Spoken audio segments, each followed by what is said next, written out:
We are currently sitting outside of the Resorts World, and man, I know you guys saw the intro to the last video and I was like, oh yeah, look at the game. No man, if you guys thought the last game was fucking insane, this game somehow became crazier. Oh my god, do I have a vlog in store for you guys today. Gosh darn it, this is crazy. I've been going too hard. People think I trap cause I got 2 cars. I be talking too smart. Gotta slow down, see I take it too far. Like why you do that for?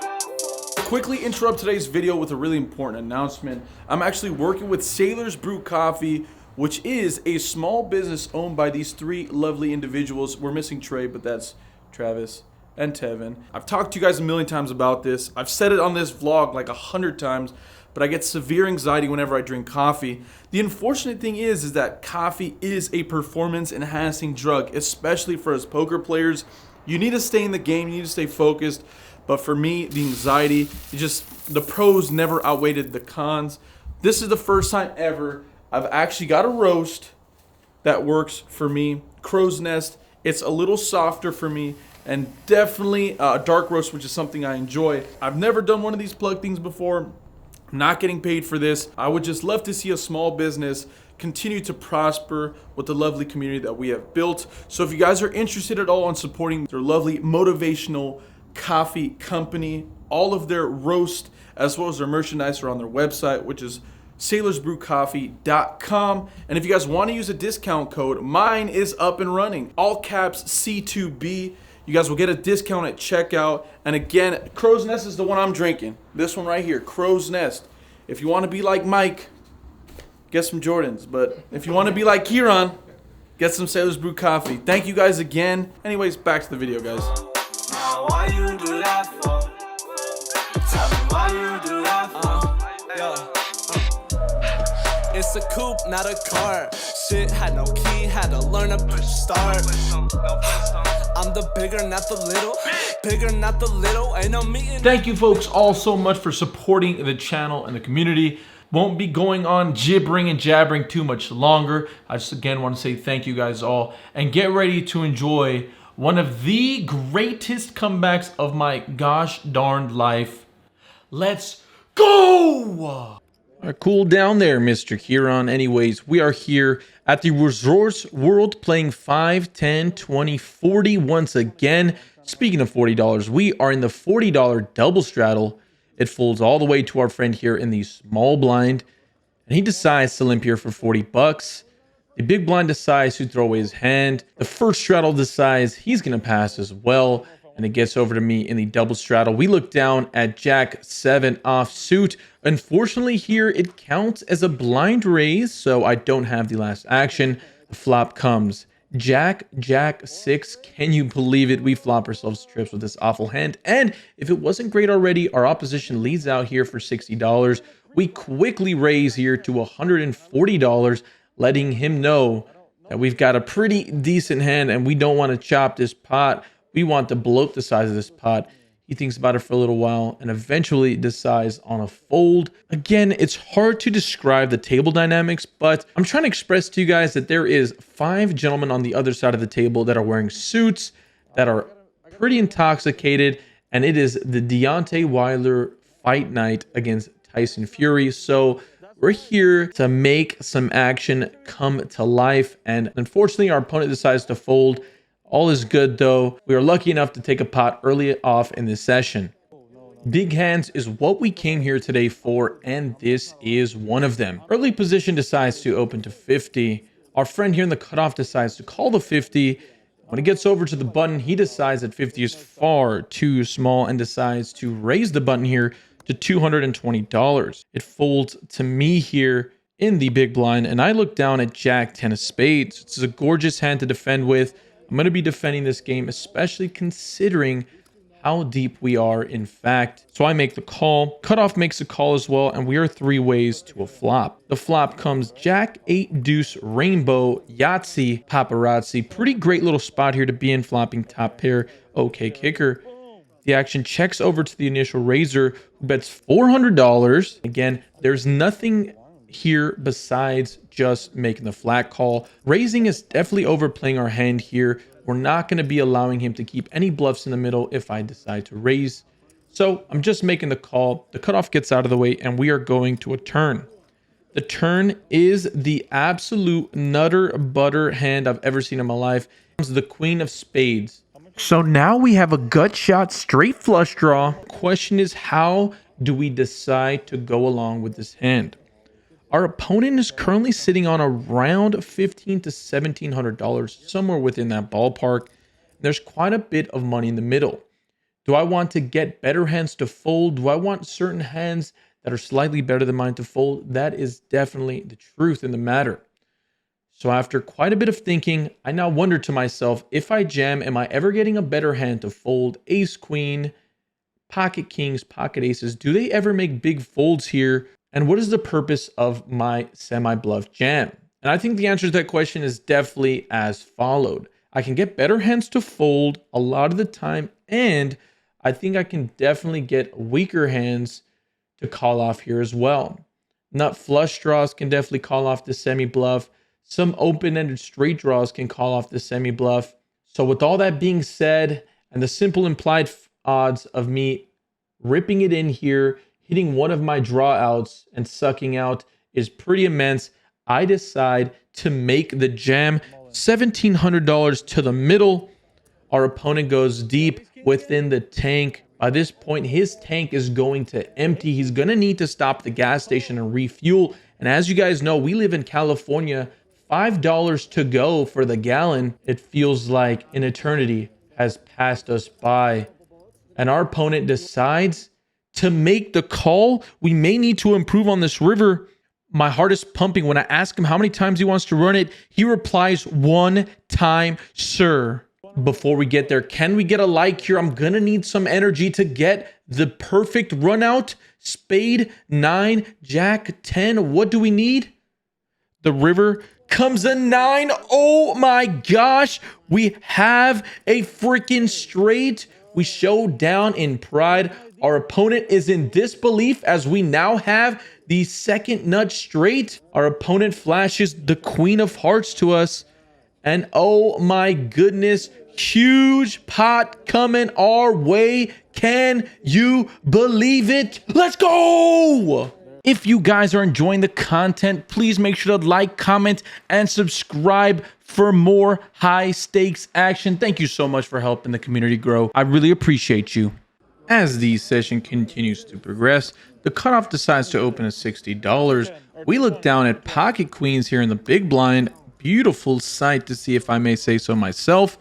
We 3-bet to $220, and unfortunately, our amazing friend who's here to have a good time finds a way to fold. He said he made a huge laydown. Well, only the poker gods know at this point. Unlucky for us. Let's move on to the next hand. If you folks thought that was it, woo! I'm gonna ask you guys to buckle up in those straddles and get ready for a hell of a ride. Early position decides to limp to $20. A friend of the vlog here in the cutoff makes it $100. We look down at King 9 offsuit. Honestly, a bit of mischievous activities are going on in my head right now. I'd like to 3-bet. I understand what he's doing here by isolating this early position action player, but my hand is pretty decent, and against what I believe is isolation raise, I don't mind a call. It's not the optimal play, but I'm going to go ahead and make the call in position nonetheless. It gets to the big blind player who decides to make the call, and so does the action player in the early position. It comes Jack 10-6 with 2 clubs. Look down at our hand, and we do in fact have a club. The action checks over to our friend here in the cutoff, who decides to c-bet for $240. I could just call here, but drawing to just a gut shot on 1 over is not the optimal way to play, I believe. So I decide to raise here to $640.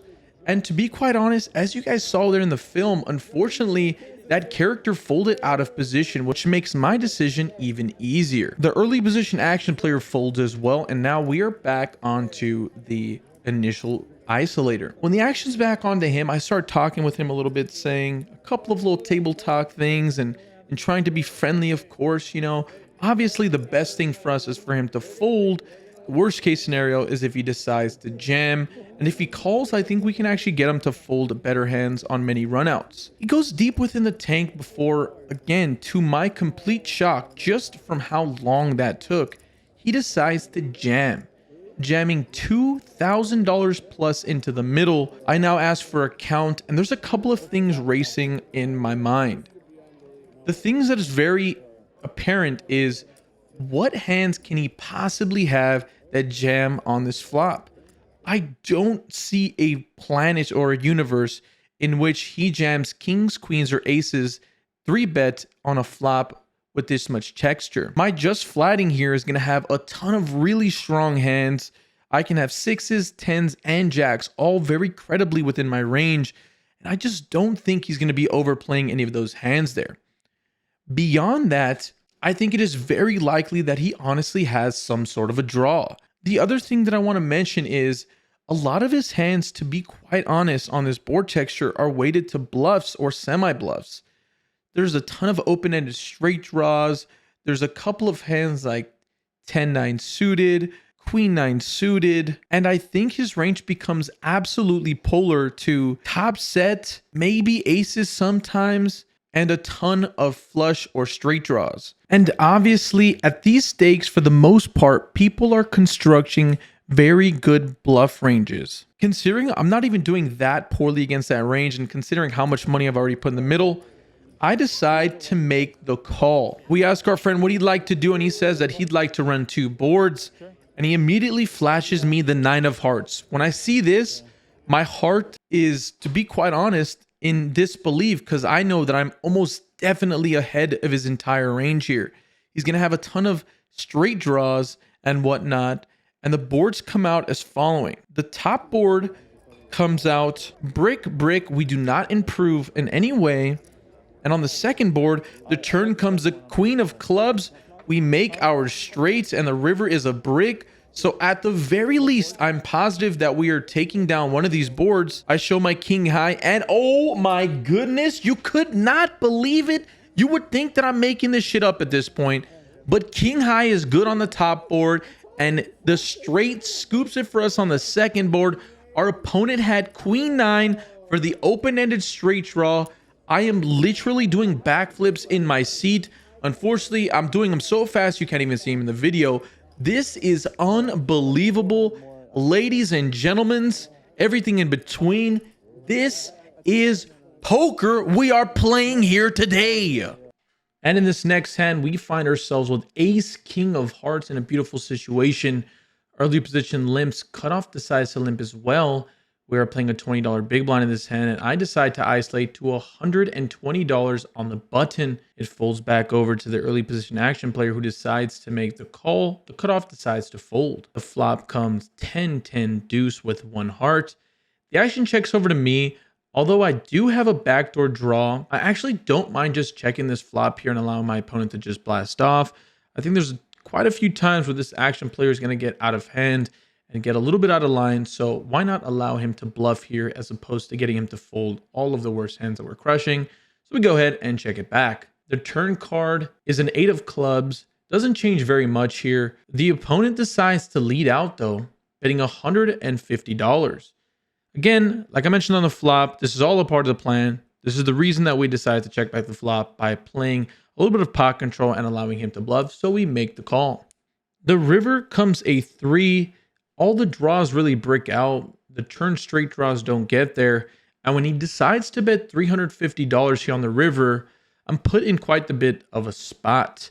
Not sure what way to go, but obviously there is some consideration that our lovely friend here is inebriated and he could be getting out of line. We've seen him kind of do some really weird things all night long. And I don't think that this is a situation where I can just click the fold button immediately, but I do have to think about the hands that he's going to have here for bluffs. I think there's very obvious hands here like Jack 9, Queen 9, and Queen Jack that are all going to be blasting off for whatever reason, as well as a turn flush draws that ended up breaking out. His hands for value can definitely be containing any 10 and any 8, depending on how thin he's willing to go for value. After quite a bit of time, there's just way too many bluffs in his range compared to the value hand, so I decide to make the hero call. Our opponent does show Jack 9, we hit the nail with the hammer. Luckily, we pick off a huge bluff there and win a great pot with ace high.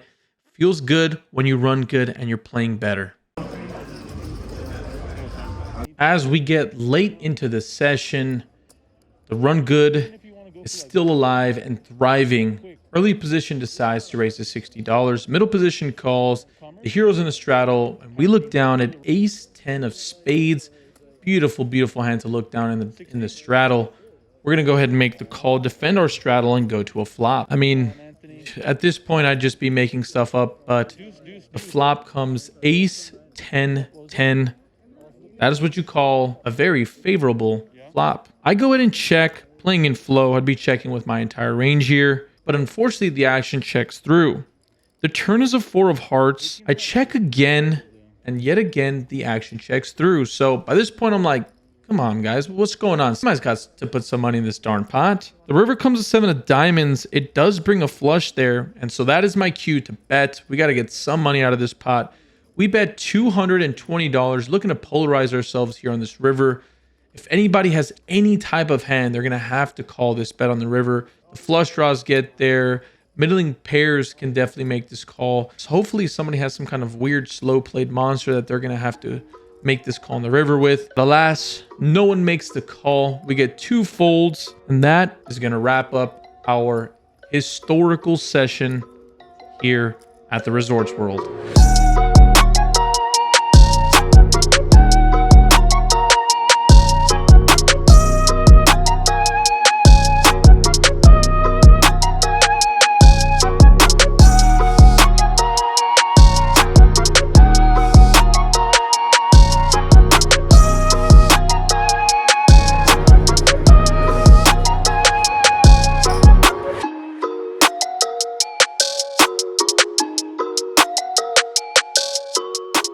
Just as I promised, the game was absolutely, positively insane. You know, not an insane amount of hands to go over. I don't even know how many I ended up doing, but Jesus, what? I mean, the action was crazy. The fact that I got it in with King 9 in that spot there and won both boards, one with King High. Ooh. As always, I forget to mention what we were in and out for, but we were into today's game for $2,000 and out for a whopping $10,125. After being deep in the hole in this unfortunate weekend here in Vegas, we found somehow a way to crawl out and still book a very decent profit over those 3 sessions. I'm so happy to have you guys joining me along with this ride. If you guys haven't already, make sure to click the like button, subscribe, and comment down below the Las Vegas locations you guys would love to see me play poker at. If you guys have any questions regarding where you guys want to meet us, hang out with us, make sure to check us out on Close to Broke on Instagram, as well as Kieran V. Reyna on Twitter. It's the easiest way to keep in contact with us. Make sure you guys hit that social media platforms up. Otherwise, I'll see you guys in the next video. There's so much more excitement to come. Deuces!